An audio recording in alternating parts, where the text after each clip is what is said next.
Hi guys, so a bit of a different video tonight. We've had a few requests about how I got to the heaviest body weight that I got to naturally. I started out at about 100 pounds and ended up to 84, which I know I'll get bombarded with crap about that I took loads of steroids, but I'm not bothered about that. Basically, it's not the routine as such, because the routine I follow now is a little bit different, but it's just what I've learned over time. And obviously I ate probably more calories then as well. So I didn't need to be that body weight, but I kind of wanted to prove to myself that I could get to a body weight being so light starting out. And yes, I carried some fat, but I wasn't a fat man. So you're not going to be 284 pounds at 5'10" and be shredded. So basically the routine of training was, believe it or not, I worked every body part every 2 weeks. So that's very different for most people, to just ensure absolute maximum recovery. As usual, people thought I were nuts, thought I trained too hard and didn't train often enough, until I hit those types of body weights, and then everybody's asking what the hell are you doing? So it started out with 1 week was legs, the other week was upper body. So I would start on a Monday with quads.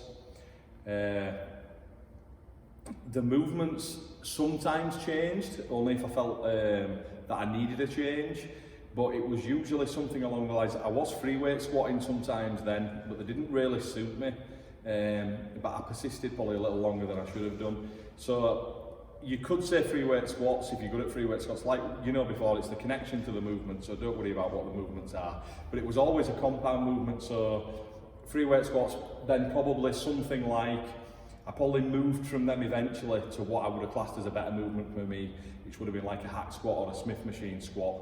So just one movement, everything I'd got, and then it would be a leg extension as an isolation to finish it off. That was quads done.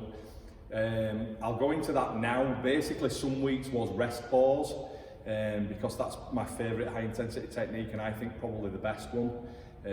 Which we can talk about that at a later date. I know we've done a little bit on high intensity techniques, but that's my favourite.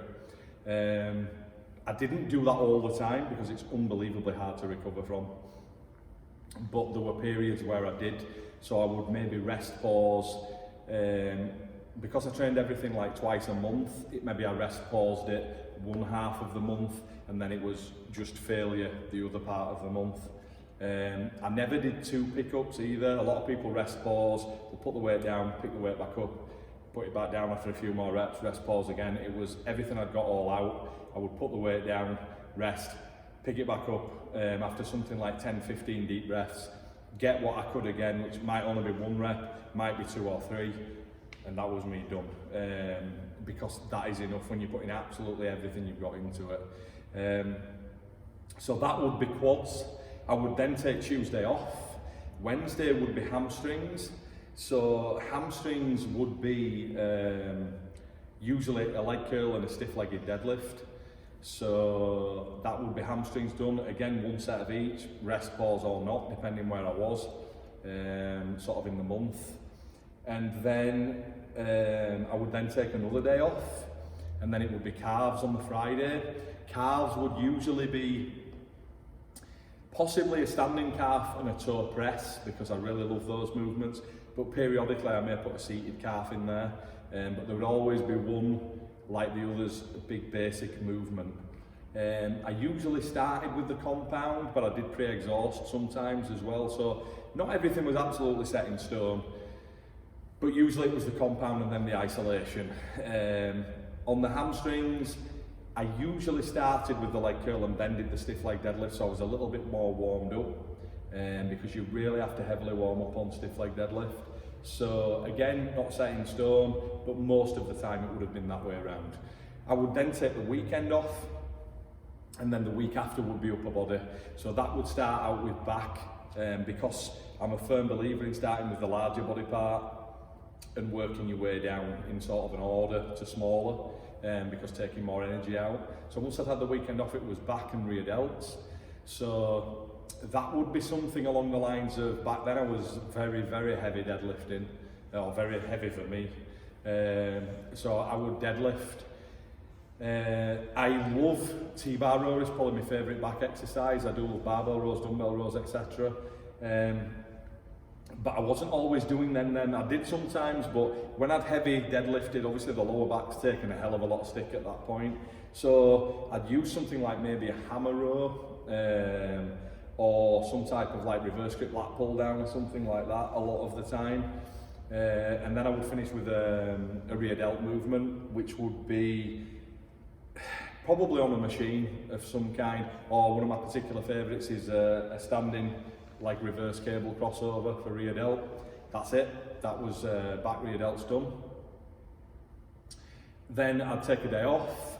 Then on Wednesday it would be chest and triceps, so that would be 3 movements again max. So I would do a compound movement, which I've always loved, Smith machine chest press. So 99.9 it would be, that would be my go-to. Where I was training back then, they didn't really have much in this in hammer strength chest stuff, because I do like the hammer chest presses and things as well. So a variant I probably would have gone to that, but most of the time it was Smith machine on a slight incline or flat. Declines periodically, but very, very rarely. And then I would do a fly movement, and one of my favourites is, I do love dumbbell, and I get really good connection with it. I'm not massive on pec decks and things like that. I don't particularly like them. So my go-to most of the time would have been a cable crossover, because I really like that exercise. So that would be chest done. Triceps, periodically I dipped, because I love dips. But again, when you're getting up to those types of body weights and things, it can be quite stressful on the elbows and things like that. So most of the time then I probably did a push down with a straight bar. I think that's super effective if you're using a straight bar. Again, I know I keep saying that, but maybe were times I used a rope, or maybe times I did a seated tricep extension or leg extension, but push down was probably my go-to most of the time. So that would be Wednesday, and then the last of the routine would be shoulders and biceps. So I would do usually at that point with some type of press. So probably one of my favourites, my all-time favourite, is the front military press on the Smith machine. So I would do that, and then I would finish with a side lateral. Now I did do dumbbells, but I really like standing cable side laterals. So that would have been my go-to there. And then a bicep movement. I absolutely love standing cable curls, but again, I did different things, sometimes preachers, dumbbells, barbells, but again, my go-to would be the standing cable curl. People will say, well, you know, more basic exercise, it's just as basic as anything else, it's a cable with more tension. So, you know, it's not a girly exercise where you're just going to be fannying about, you know, posing nicely in the mirror. It was balls out, all to the wall, like everything that I did was, and still is. So repetitions back then, kind of similar to what I do now. There could be anything up to 15, 20 reps, most of the time probably around 10 to 12. Deadlifts, usually 10 was probably about my max, because when you're doing controlled negatives and things on a deadlift and pausing at the bottom, and I mean controlled negs, and you're doing that with a fair bit of weight and then driving through the positive strictly, it knocks hell out of you and you're breathing as well. So I didn't want to be breathing too hard that I couldn't focus on the movement. So a lot of the time with deads it was around 6 to 10, maybe even down to 4 sometimes if I wanted to go particularly heavy. If I ever felt that I needed a little break from deadlifts, I might do them once a month and then do a shrug, replace that with a shrug, but I wouldn't start with that. I'd do the other back stuff first and finish with the shrug. And I did do that, you know, sometimes, but 99.9 it was the deadlift in those repetitions. So that's the routine. I did sometimes do a little bit of stomach. It was normally a hanging leg raise because I like that movement, and I did then anyway. Took a bit of stress off the lower back as well, particularly when I was heavy deadlifting and heavy squats and things. But not all the time. So the movements I'll give you there was sort of what I stuck to mainly. As I say, rest pause periodically and failure most of the time, but just absolutely everything I had. And I just continuously got stronger in great form doing that. That's pretty much it. That was the routine. That, as I say, got me up to the 284 I wasn't planning on going that heavy, but that's where I ended up, and kind of nailed it at that point because it was super heavy for me. If you really like the video, let us know, and I can always jump back in and tell you exactly what I was eating at the time as well. It's probably not as much as you think, but it was nicely balanced, plenty of carbohydrates with good protein sources. But as I say, it's another video. So if you like this one, give us a shout out, let us know, and we can talk about the food as well. And I'm going to do a video on, I've got a few more videos to do with me training still yet, so you can see the complete routine, which we will get done very shortly. And we are going to do a video of what I eat through the day, typically.